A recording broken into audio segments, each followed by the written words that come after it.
It's the Real Estate Podcast, brought to you by ANZ Home Loans for financial well-beings. Hey, welcome back to another Real Estate Podcast right around Australia, 7 days a week, as we talk what else but property news and information from Adelaide to Noosa.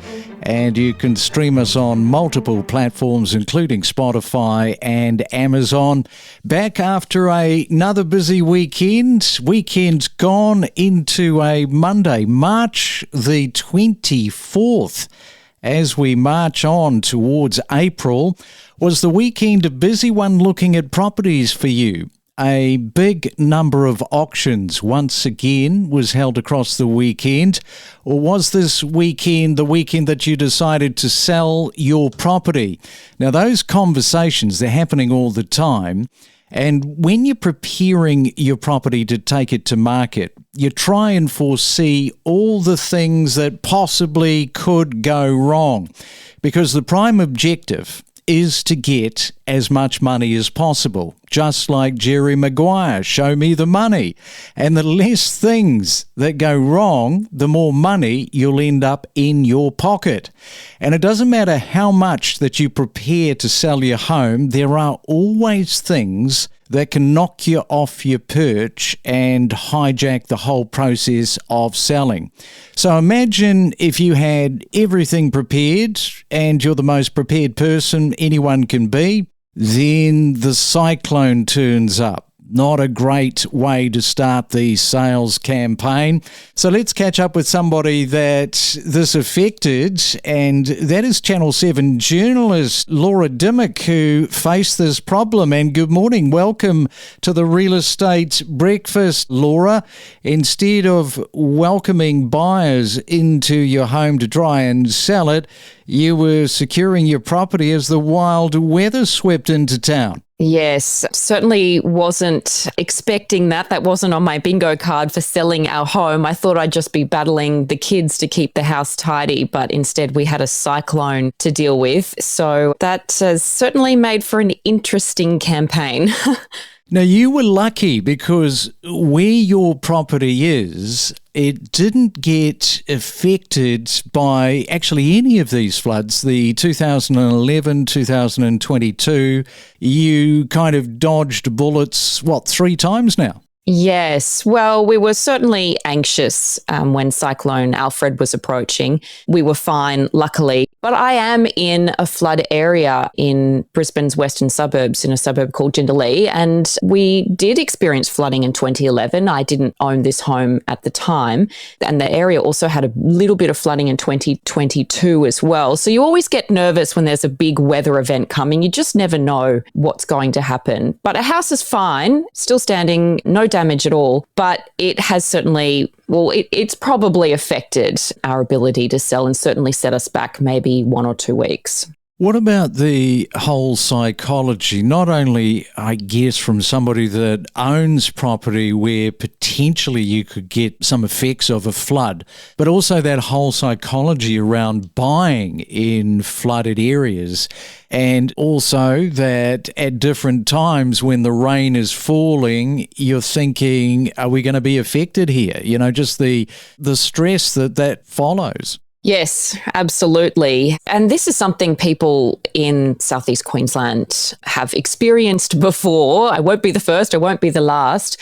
I mean, in 2011, 20,000 homes flooded in Brisbane.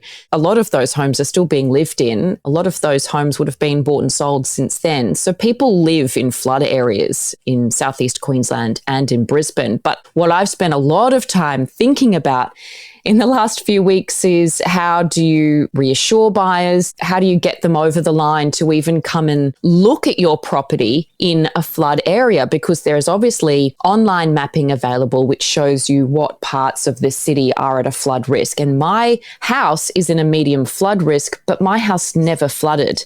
We didn't get flooding in 2011 and 2022 or during Alfred because my house is just on a slight rise. But on the flood maps, it doesn't show that. So it's really hard. How do you get past a person's initial clicking on a real estate ad and looking at a flood maps to then take the next step and investigate for themselves at an open home, without being able to tell them that full story. And so it's something we're dealing with. And I think Cyclone Alfred will really put weather events and disasters sort of back in the forefront of people's minds. And that's probably not ideal for someone who's trying to sell right now like me.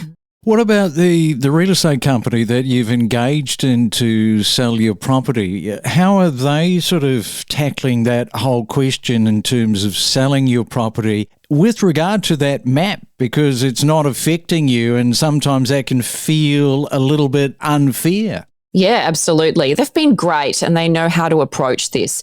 If someone makes a phone call, they know what to say because our house didn't flood. So a simple phone call can clear that up. And when people come to the open home, it is one of the questions they ask, how much water was on this property in those weather events. They also recommended that we take photos during Cyclone Alfred. So we could say, if there was any water on the street or in the suburb, or how close did it get? And the water didn't get anywhere near Jindalee in this most recent event. Lots of other suburbs were sadly affected, but based on the way that the rain falls and the flash flooding, it doesn't always affect the same areas. So we did take photos, but there was nothing to show. But at least we could have put buyers at ease by saying this is what happened at the height of the disaster. You can see, where the water level is. So that was one of the things they recommended. And I guess it's just about engaging with people and making them aware and telling people that looking at the flood maps is important, but it's not the whole story.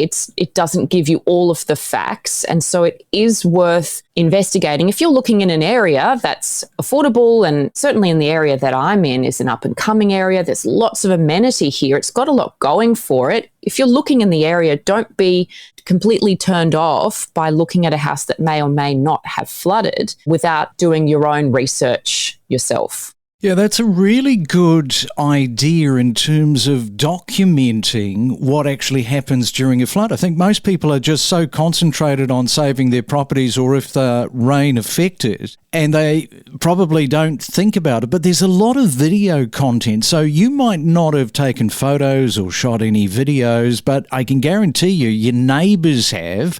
And it would just be a case of finding those videos, timestamping them, in this case 2025, maybe go back to a couple of other floods.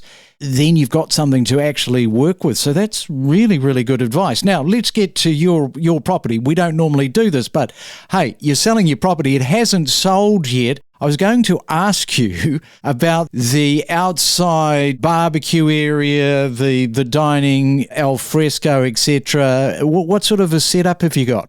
Queenslanders love a barbecue, Craig. That certainly features in our backyard. We've got a nice patio and we've got a nice backyard for the kids to run around and some nice gardens as well to enjoy the Queensland autumn weather right now. The reason I ask is because you work in the media. With these media barbecue parties, everybody's out trying to do one another. So competition is there for fantastic outdoor dining and sort of like, look what I've got, maybe better than yours. Yes, you've definitely got that right. I love our outdoor area too. It's definitely built for entertaining. And I'll actually be really sad to say goodbye to the house. It's been a lovely house for us for the last 10 years, but we just need a little bit more space. So I'm hoping someone falls in love with it the way I did. Can you narrow it down, the area and a couple of the streets in the vicinity, so people listening right now, if they're looking for a property, hey, they might give your agent a call? Yes, absolutely. You can head to Bell Property, Sherwood. They will tell you all the details about my house in Jindalee. It is definitely worth looking at. It's a little bit different to your average.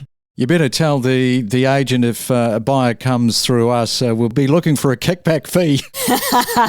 Fair enough. That's you've earned it. Yeah. All right, Laura. Well, all the best of luck. Good luck with the sale. I'm sure that it will sell. And yeah, thanks for coming on to the Real Estate Breakfast this morning.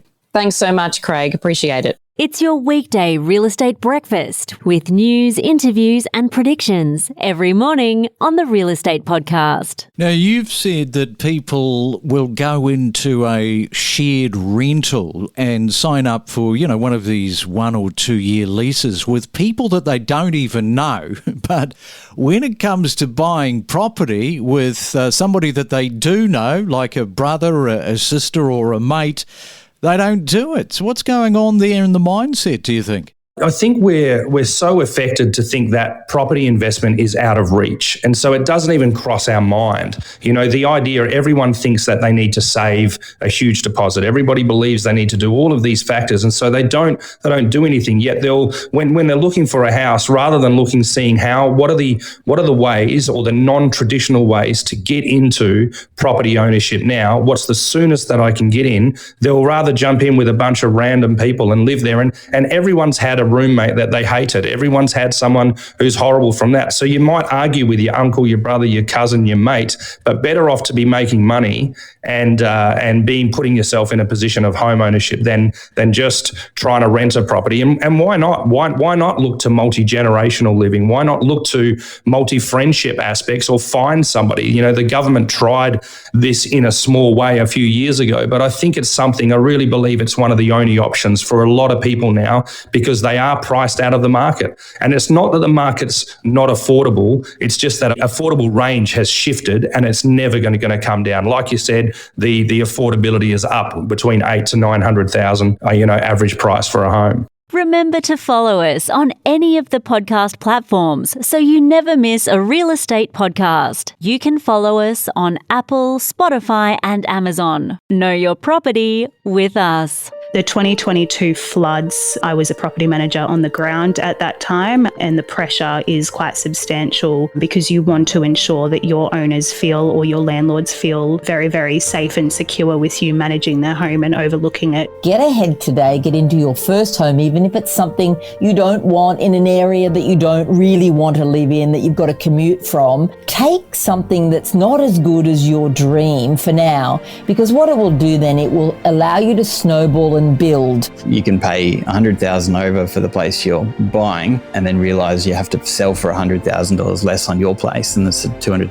turnaround on the mortgage. It can have a big impact. But it also seems like a long time ago now, so it's a little bit strange in terms of my recollection of it. But I think in WA we had a much easier journey through COVID than some others. I'm sure some people in Victoria and other states have probably got it still very much fresh in their memory. They were cheaper than the cost of to build them, you said. So come on, let us all have a little cry. I do recall I had many townhouses, 3-bedroom, 2-bathroom, up for sale for probably the early $200,000 range, less than 10 years old. I pain myself to say that I didn't buy any.